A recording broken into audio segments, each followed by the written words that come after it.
Welcome, everybody. I'm super excited for another episode of Show About Science.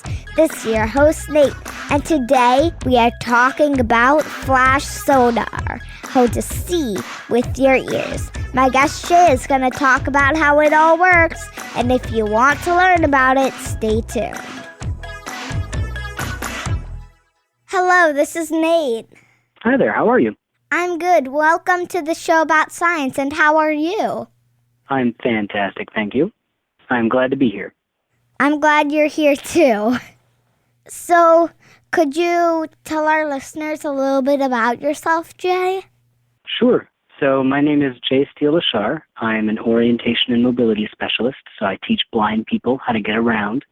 I am totally blind myself, and one of the tools that I teach students and one of the tools that I use myself is something called flash sonar, clicking to see the world around me. And so even though I'm totally blind, I can see a bunch of stuff with my ears. And we also use a cane, and I'll be happy to talk more about that. I live in Michigan right now, but I've lived all over the country, and I spend a lot of time exploring new spaces. So, could you tell our listeners your personal story about how you got blind? Yeah, sure. So I went blind when I was 12. Until then, I could see everything, just like everybody else. And then when I was 12, I had a couple of things go on with my eyes that meant that I could only see a tiny bit of light and a little bit of color. And then when I was 19, that went away, and I actually got fake eyes. And when I was about 14, I learned how to use flash sonar and how to click around. So, Nate, do you know what flash sonar is? A way that blind people can see by making a clicking noise. Perfect, yeah. The sound comes back to our ears just how light comes back to your eyes. Is it easy to learn how to use flash sonar? I don't know if it's easy, but it's not super hard. It's easier than a lot of people would think. And what I tell people sometimes, a really easy way of thinking about it, is if you were to shut your eyes, and if you were to put your hand next to your ear and move it back and forth pretty quickly, you can kind of hear that. It's sort of like that, but from really, really far away. And so you learn to make the clicking noise, and then you learn how to explore your space by changing the angle that you're looking at, just like how you guys move around your eyes. And you can hear if an object is there, and then you hear the edges of the object, so you can tell how big or small it is, how wide or narrow it is. And it gets pretty advanced, but anyway, you start to build a picture of what's around you, and then you get faster at that. So I don't know how easy it is, but it's not that difficult.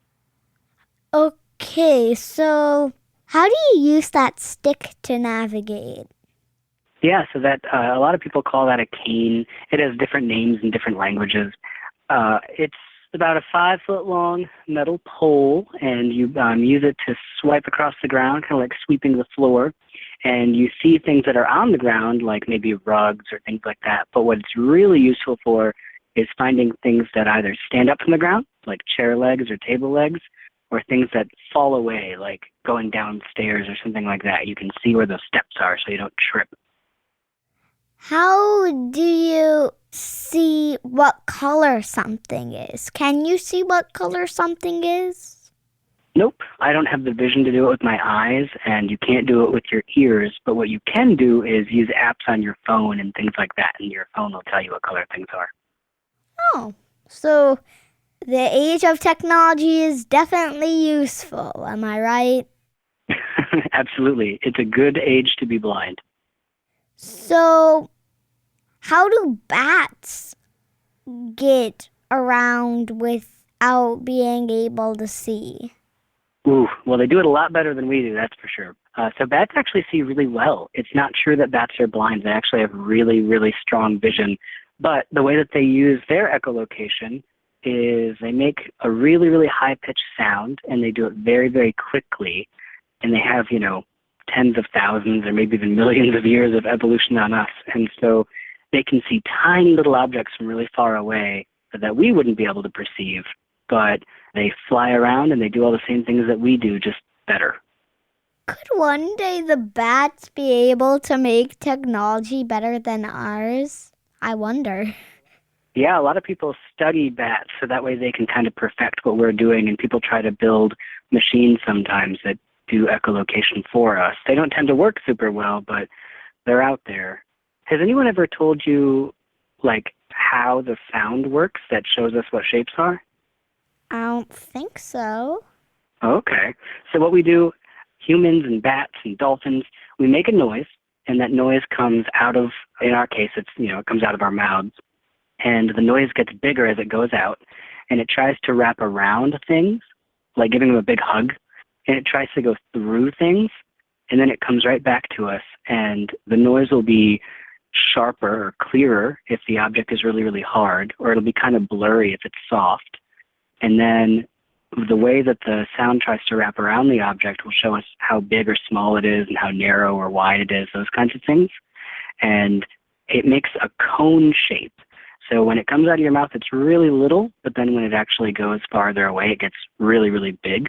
It looks kind of like a traffic cone or like a megaphone, and it flashes back to you, and it's pretty balanced because your mouth is between your two ears. And so it's really a lot like seeing with your eyes, where light goes out and it hits objects and it comes back. So, how do you know if something is a rock or if it is a piece of paper? Ooh. So if it's a rock, let's say it's a big rock. So you're going to hear that it's really, really hard, and it'll shake a tiny bit when it comes back to you. So it'll have some divots in it and some crags, kind of like cuts in the rock. And it'll be probably pretty wide and probably pretty tall. It's like a boulder. And then you'll have some context clues. So you'll be standing in a place where maybe you expect to see a giant rock. Maybe you'll be in a big forest, or you'll be in like a natural amphitheater or something like that. Whereas if you're looking for a piece of paper or anything that's really thin and lightweight like that, the sound is barely going to change at all when it comes out of your mouth. So you're going to hear a tiny distortion, but you're not going to hear much going on. And so you'll be able to say, well, there's something there, but it's soft and it's really, really thin. It's hard to tell, but I know that it's there, and that's how you would tell the difference. One's going to come back very clearly, and one's going to barely come back at all.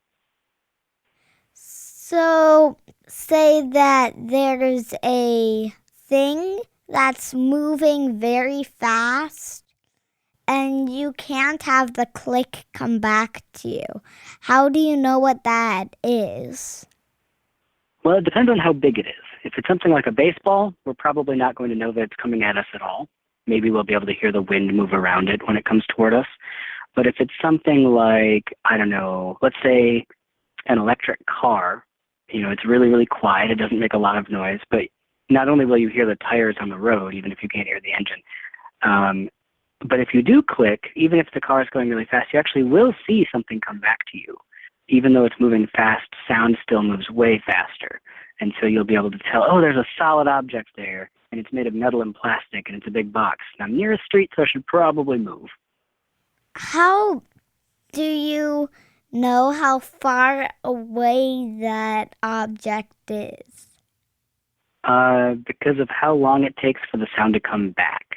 So even though it's only a fraction of a second, if it's really, really, really fast, you can tell that it's super close.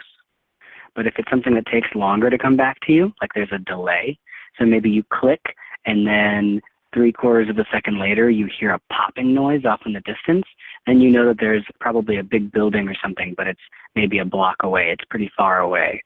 And that time distance is what's going to tell you how far away the object is. Can you hear something that's a mile away or more? Not a mile, but up to about a block. So if you were standing in a park and you clicked really loudly and there was like a line of trees or a building, you could hear that about a block away or about 1,000 feet away. So, how do blind people not run into walls? So for anything that's basically at our waist or below, we have our cane, and your cane sweeps around and it sees all those things, and you can see, oh, there's an object there, I'm going to walk around it. And then if you use echolocation, if you use flash sonar, it's the kind of echolocation that we use, then you're clicking around, and so all those things that your cane isn't finding that are farther away, you can hear. And so then as you get closer, you know to look for them with your cane or avoid them however you want to. And in terms of not walking into walls, you could even experiment with it if you wanted to. When you stand near a wall, like let's say the wall is on your left, you can actually hear that even without clicking. But if you click, then you could see it from, hundreds or even 1,000 feet away, as opposed to having to be really, really close to it. Okay, so how do people watch movies if you're blind? And can you? Can we watch movies? Yeah. Yeah, totally. Oh, yeah. So there's something called descriptive video service, or we just call it descriptive sometimes, or audio description. And that is a fancy term for a special setting that you can turn on. And when people stop talking in the movie, then someone else, kind of a narrator, describes the actions that they're doing, or maybe what they're wearing, or things like that. And that is on pretty much all DVDs and Blu-rays since 2010. And it's on like Netflix, it's on a lot of things, and yeah. So it's pretty much everywhere these days. But even if you don't have that, you can still figure out what's going on just by listening to people talk. How can people find out more about the work that you're doing?